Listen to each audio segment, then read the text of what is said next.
BRS నుంచి కాంగ్రెస్ లోకి వెళ్లి పార్టీ మారిన ఎమ్మెల్యేలపై కేటీఆర్ కీలక వ్యాఖ్యలు చేశారు. త్వరలోనే వారిపై వేటు పడుతున్నట్టు కేటీఆర్ మాట్లాడారు.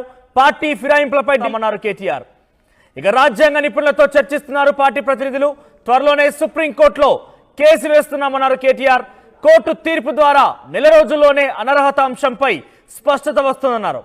ఇక పార్టీ మారిన ఎమ్మెల్యేలకు ప్రజాక్షేత్రంలోనే బుద్ధి చెప్తామన్నారు కేటీఆర్.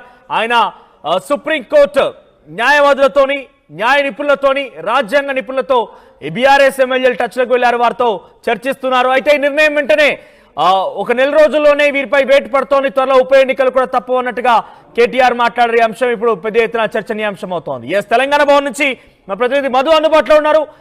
మధు, పార్టీ ఫిరాయించిన ఎమ్మెల్యేలపై వేటు వేసేందుకు గతంలో హైకోర్టు కూడా ఆశ్రయించారు. సుమారు 2 సార్లు హైకోర్టులో పిటిషన్ దాఖలు చేశారు.